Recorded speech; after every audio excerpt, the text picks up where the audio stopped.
Hi, welcome to Box on the Box Rock and Celluloid, Bot Brat for short. I'm over Box. So today I'm going to be looking at classic band lineups, what makes them work, why they were great, and I'll pick what I think is a definitive classic band lineup. If I look down, it's because I'm just looking at my list. I'm just going to go through this in kind of random form. There's not really any structure to it. First we're going to pick is the original Dio band: Vivian Campbell, Ronnie James Dio, Vinny Appice, Jimmy Bain. This produced the first two albums. They had great chemistry. Vivian Campbell was a real find. Things started to deplete on Sacred Heart. Campbell went. It was never the same again. They never produced music of that calibre again. And yeah, that was that really. Just a kind of moment where Ronnie had something to prove, and he just had a relationship with Vinny. He'd worked with Jimmy, perfect, and Campbell just came in and just added the final bit of glue. Great. Uriah Heep. So Uriah Heep's quite interesting. Had a lot of lineups, and I actually think the new latest lineup does a fantastic job, and they've been going a long time. But you can't call them a classic lineup because there's only one original band member left. But more to the point, they haven't made a classic album. They've made some very good music. And that's the other thing. A classic lineup's got to make a classic album. So you've got to go back to 1972.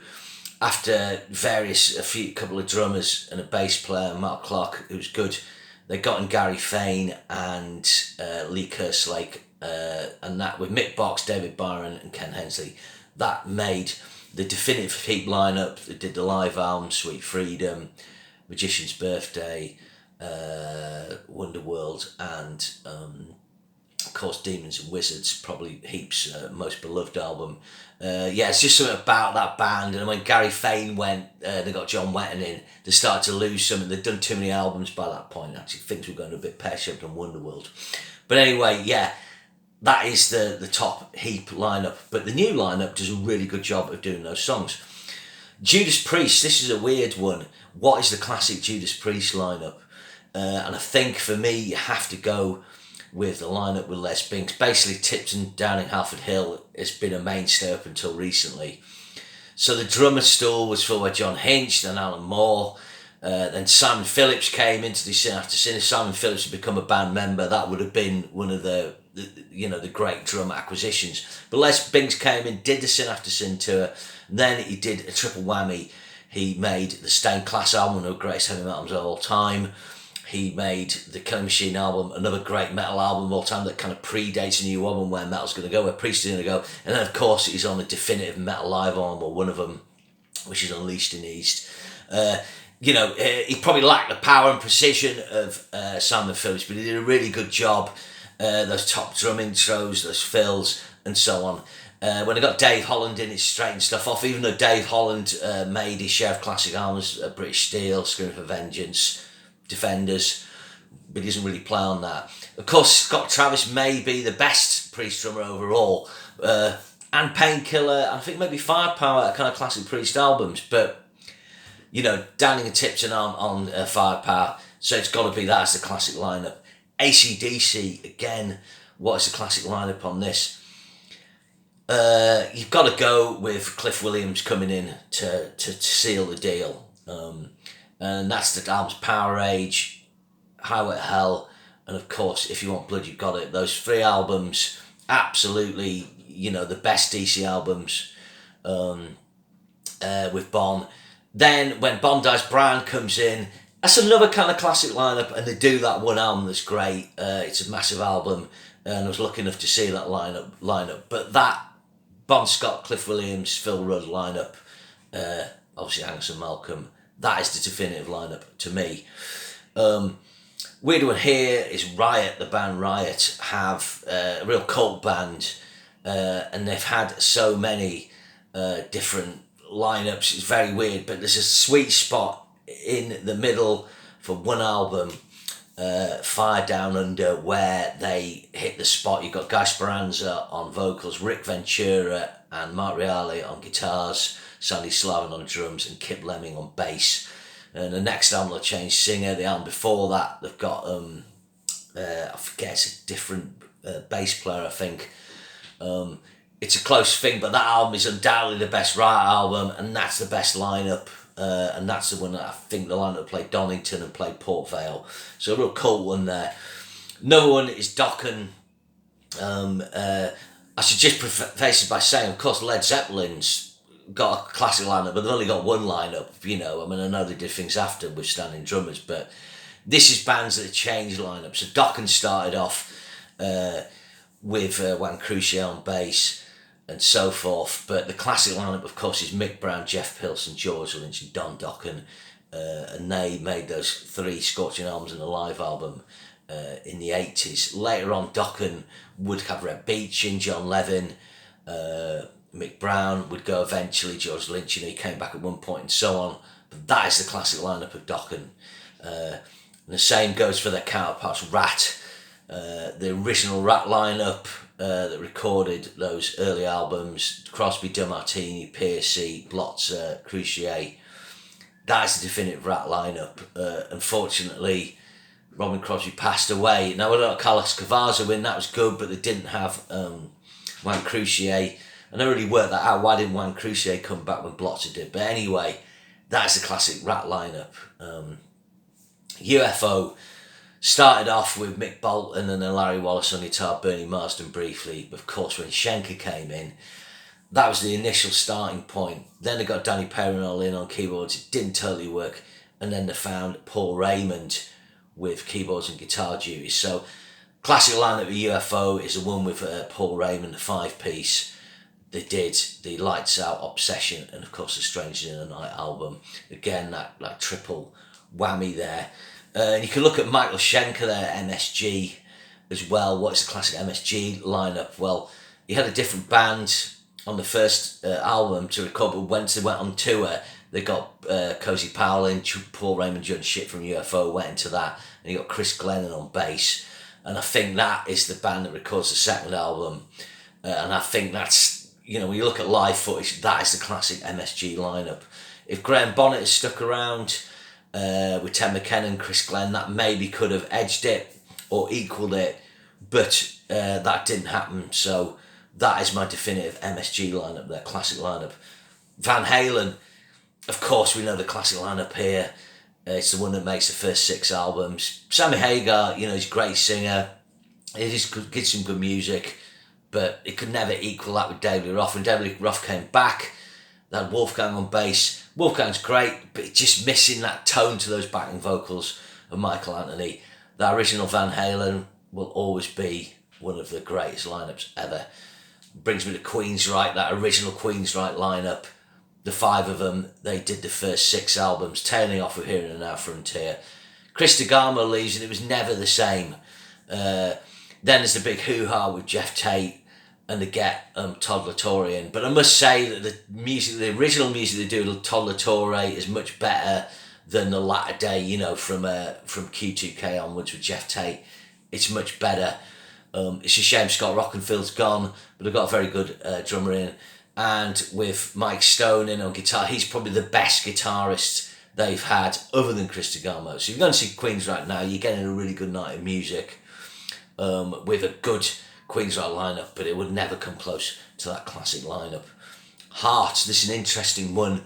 Heart had huge success in the 80s with Denny Carmassi and Mark Andes on bass and drums, but really the classic lineup of Heart is the original one on Dreamboat Annie. Howard Lees was kind of was he part of the band, was he not? You got Roger Fisher, Ann Nancy, Michael DeRosier, Steve Fossen, but you had Howard Lees in as well. He kind of becomes a proper member of the keyboards, the extra guitar. This is a great lineup. I'd said the Little Queen lineup, it becomes definitive on that. I think on this, there's a really great rhythm section with Fossen and DeRosier. Listen to the isolated rhythm tracks, drum tracks on Barracuda. And Roger Fisher's just got that kind of weird, kind of soloing style, kind of nasally sound that's interesting, and his interplay with Nancy's really good. The acoustics, the mandolins and so on. Of course, that is the classic Heart lineup.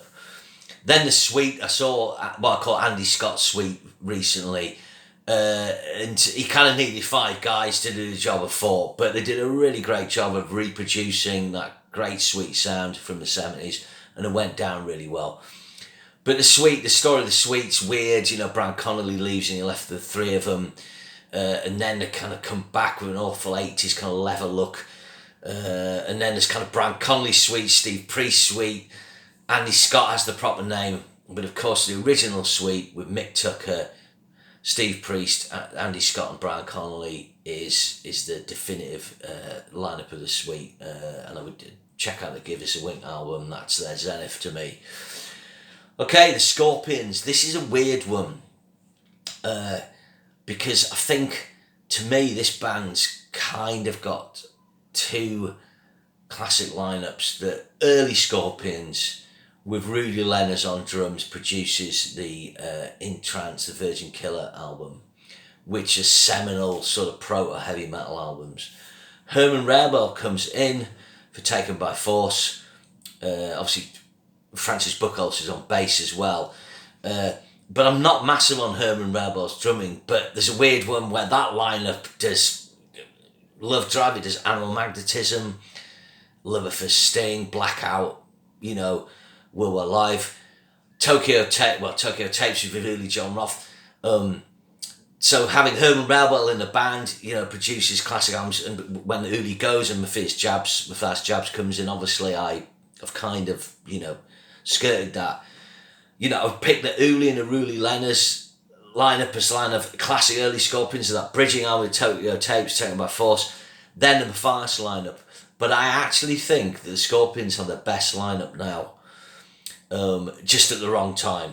Klaus, Matthias, Rudy, awesome, part of the original Love Drive classic lineup. I think Mickey D's a much better drummer than Herman Rarebell, and Paul, excuse me, I can't pronounce his second name, a Polish guy. He's got more presence and kind of fun on stage than Francis does to me. It's just that this lineup has come at the wrong time. They're not in an era where they're making classical albums and they're past their best in terms of performance because of age. But pound for pound, there's some great playing there. But you've got to go, if you've got to go when Scorpions lineup, I guess it's the Herman Rarebell and Matthias Jabs lineup that does Love Drive and does that patch of big albums. Very strange one that to kind of pick. Okay, my next one is Black Sabbath, and of course this has two classic lineups. I don't even need to mention what the first lineup is, and the second one is a strange one because you have Dio on the album with Bill Ward. Bill Ward is a little bit of the heaven and hell tub, and then Vinny Appice comes in, and I feel that kind of secures that sound into Mob Rules. So I would say the Appice, Butler, Iommi, Dio is the classic second Sabbath lineup. And of course the other one is with Ozzy and Bill. If it comes to the crunch, you've got to pick the Ozzy lineup because it's the lineup that invents heavy metal and produces a run of 6 classic albums off the bat. Possibly unequaled that. I see Zeppelin do that as well. Okay, Thin Lizzy, this is another interesting one. Lots of different guitar players over the years, and sometimes having people who you'd say are better guitar players, Gary Moore, John Sykes in terms of chops, but you've got to go with the nightlife through to, well, he's on a bit of bad reputation and Live and Dangerous lineup. It's weird when you think about it because Brian Robertson was probably only in the band for about 2 or 3 years because of his shenanigans, but there's that run of 6 albums including Live and Dangerous that include Brian Robinson. Gordon Robinson, the chemistry, the interplay between them works perfectly. Brian Downey, Phil writing his best songs, producing a Jailbreak, Johnny the Fox, Bad Reputation, Live and Dangerous, you know, Fighting, really great records. So that's my classic Lizzy lineup. White Snake, here's another one. Their massive album doesn't feature any of these people apart from Coverdale, but you've got to pick the Ready and Willing lineup. I think Love Hunter does have a different drummer on, and then they get Ian Pace. But you got Ian Pace, John Lord, Neil Murray, exceptional bass player, Benny Marsden, Mickey Moody, Coverdale. The weird thing is I don't feel John Lord or Neil Murray, well, maybe Neil Murray or Ian Pace. Certainly Ian Pace and John Lord aren't playing to anywhere to the top of their ability on the White Snake stuff. But that is the classic lineup. You've got it on a Ready Willing, the Come and Get It album, of course, Live in the Heart of the City. There's just something about the chemistry of that band and Coverdale's vocals. That is the classic lineup. but it wasn't a lineup that was going to sell to the American market. And Coverdale was pretty right with that, was changed. But that's my classic lineup there. Weird one, Ted Nugent Band. This is one where, Ted, his ego and his I'm Ted Nugent really undermined a great lineup. Cliff Davis, Rob LaGrange, Derek St. Holmes doing most of the lead vocals, and Ted on guitar on that first album. Then kind of falling out, getting Meatloaf Viv in, Derek St. Holmes coming back, and then that lineup going back to Cat Scratch Fever. Then he kind of did away with that through the State of Shock, the Weekend Warriors albums. But if you listen to those first three albums, with Derek St. Holmes is there when he's present, that is a great lineup. His vocals are really underrated. And of course, Montrose, the classic Montrose lineup, another example of a guitarist's ego getting in the way of a brilliant thing. Denny Carmassi, Bill Church, Sammy Hagar, Ronnie Montrose. He did 2 albums, and then Montrose, I think he sung one on Paper Money, and then he decided he could sing, and he got another guy, it all went pear-shaped. But that first Montrose album, classic lineup. Saxon, really interesting one. Look, Saxon a few years ago, really solid lineup with Paul Quinn and Doug Scarrett and Nibs Carter, Nigel Glockler and Biff. Probably pound for pound the best playing you'd get in a Saxon band. And this is a close one really, because Glockler comes in on the Eagles Landed, I think, and then the Power and the Glory album. But you've got to pick the Pete Gill lineup. He records Saxon, Wheels of Steel, Strong Arm of Law, Denim and Leather. And of course, those 3 albums, Wheels of Steel to Denim and Leather, are classics of the new album. That's really where Saxon get most of their material from. You've got to pick that as a classic lineup, even though I think Glockler's a better drummer. Like Pete Gill, I mean, Glockler's a better drummer. Nibs is probably a better bass player than Steve Dawson, but Steve Dawson, when you watch his old videos of Saxon, it's like they could take on the world. And then as a band, now he changed lineup virtually every album, and it's Rainbow. But of course, everyone knows the classic lineup of Rainbow. Of course, it's the Rising lineup. It only exists for one album: Cozy Powell, Jimmy Bain, Richie Blackmore, Ronnie Dio, and the ace in the pack, Tony Carey. I don't know really what happened to Tony Carey's interviews with him online, but that intro to Taro Woman alone just seals the deal, and the interplay the band have on the last track, Light in the Black. What an incredible lineup. Long Live Rock and Roll, it's got David Stone on keyboards. He does a good job, but it just doesn't feel... There's something about that picture as well when you open the Rainbow, the Rising gatefold, and you see the picture of that band, you just know that is a definitive moment. And you can also look at Styx as one example as well. They had a different guitar player early on. I forget his name. But then Tommy Shaw comes in. You get Tommy Shaw, James Young, Dennis DeYoung, Chuck and John Pananza. Of course, that is the classic lineup. And that remains until, including the Kilroy Was Here album. And that's the band that produces, the Grand Illusion, Pieces of Eight, cornerstone in that run of massive triple platinum albums, and of course the great Equinox and Crystal Ball albums that are a lot of people's favourites. So that would be another classic example there. You can look at other bands, yes, as well. There's too many, but what is my definitive classic lineup? And I'm just going to go straight out of there. It's the Mark II lineup of Deep Purple. Now, I actually prefer Mark III Purple. I like listening to Burn Out and Best with Glenn Hughes and Coverdale. But you can't deny that Mark II lineup was had such a hold that when Purple got back, that was the one, reformed of what they always talked about. And there's still 3 of those essential components in Deep Purple today.